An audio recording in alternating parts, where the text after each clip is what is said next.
Oui Michel, je comprends. C'est reparti comme en 2023. Max Verstappen et Red Bull ont l'air intouchables.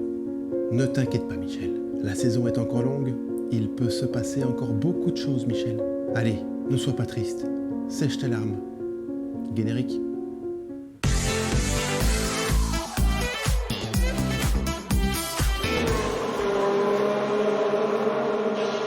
Salut à tous et bienvenue dans ce nouveau podcast du bistrot Francorchamps où l'on parle Formule 1 et charcuterie. Dans ce podcast, nous allons revenir sur 3 chocs de ce premier Grand Prix de la saison à Bahreïn. Et bien entendu, nous allons déguster de la très bonne charcuterie. Au menu du jour, un bon petit fromage, un pied d'anglois. Ça va être divin. Et si vous voulez soutenir le bistrot Francorchamps, n'hésitez pas à mettre un petit pouce levé et à vous abonner à la chaîne si ce n'est pas encore fait. Ça fera sûrement plaisir à Michel. Allez, c'est parti pour ce premier choc du Grand Prix de Bahreïn.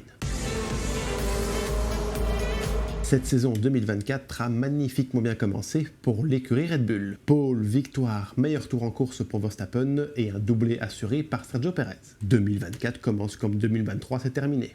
Parti depuis la pole position, Max Verstappen a mené tous les tours de la course et n'a pas été inquiété une seule seconde. En terminant deuxième et en assurant le doublé pour Red Bull, c'était le maximum que Sergio Pérez pouvait faire. Le pilote mexicain s'était qualifié en 5e position et a assuré quelques beaux dépassements pour remonter à la 2e place. En tout cas, si Checo veut assurer son baquet pour la saison 2025, c'est exactement ce qu'il doit faire.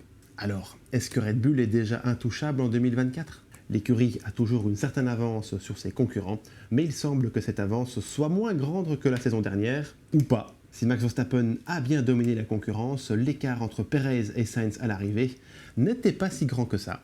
Nous aurons sans doute un autre élément de réponse lors du 2e Grand Prix à Jeddah le week-end prochain. N'hésitez pas à nous dire dans les commentaires ce que vous avez pensé de ce premier Grand Prix de Red Bull et si vous pensez aussi qu'ils seront intouchables en 2024. On ne peut pas parler de choc de ce premier Grand Prix de la saison sans parler de l'écurie alpine. C'est un début de saison catastrophique pour les hommes de Enstone. Déjà qualifiés sur la dernière ligne de la grille de départ, Esteban Ocon et Pierre Gasly ont terminé ce premier Grand Prix à une anecdotique 17e et 18e place. Leur monoplace est tout simplement en manque de performance. Les deux pilotes se sont fait doubler à de nombreuses reprises pendant la course. D'après Esteban Ocon, rien n'était fun durant ce Grand Prix. Toute légère pointe d'optimisme de Pierre Gasly qui indique que l'écurie a quand même maximisé le potentiel de la voiture en réalisant une bonne course et en essayant quelque chose de différent au niveau de la stratégie. Mais bon, Alpine n'apportera pas d'évolution en Arabie Saoudite le week-end prochain, mais le circuit de Jeddah devrait un petit peu mieux convenir à cette A524 et Pierre Gasly espère un léger mieux en termes de performance. En tout cas, du côté du bistrot Francorchamps, Michel et moi envoyons tout notre positivisme du côté de chez Alpine. La saison est longue, il y a encore beaucoup de boulot, mais nous sommes certains que Pierre Gasly et Esteban Ocon retrouveront très vite les points.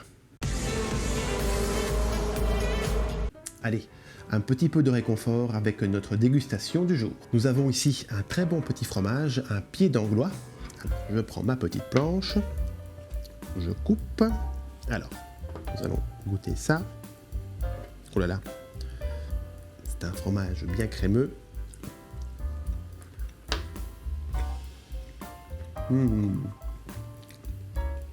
C'est divin. Alors, le pied d'anglois est un fromage qui nous vient du Pays de la Loire, avec des arômes miellés et sucrés.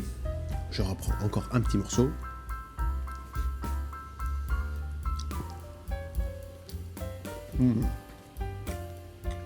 C'est très très bon. Alors, à déguster comme ça, en coupant un petit morceau, ou alors à tartiner sur une bonne baguette, c'est succulent. Allez, on digère tout ça et on retourne aux 3 chocs de ce Grand Prix de Bahreïn. Troisième et dernier choc de ce podcast, nous allons parler de Ferrari. La saison 2024 a clairement mieux commencé que la saison 2023 pour la Scuderia. Carlos Sainz réalise un Grand Prix solide et termine sur le podium à la 3e place. Le pilote espagnol a même été élu Driver of the Day. Son coéquipier Charles Leclerc a lui été victime de problèmes de frein pendant une grande partie de la course. Le pilote monégasque limite quand même les dégâts en terminant à la 4e place. Il y a donc du bon et du moins bon pour les rouges pour ce premier Grand Prix de la saison. Le directeur de la Scuderia Fred Vasseur se félicite des progrès effectués, mais le français ne s'en contente pas. Selon lui, l'écart avec Red Bull était de 1 seconde la saison dernière et il est maintenant de 5 dixièmes. Ça diminue Fred, ça diminue. Autre point souligné par Fred Vasseur, la performance sur un tour est bien là, mais il y a encore pas mal de progrès à faire sur le rythme de course. En tout cas, la Scuderia Ferrari semble être la deuxième force du plateau derrière Red Bull après ce premier Grand Prix de la saison. À eux de jouer pour attraper Red Bull.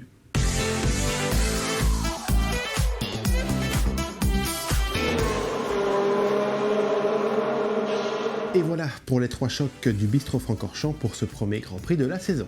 Alors, quel a été pour vous le plus grand choc de ce premier Grand Prix ?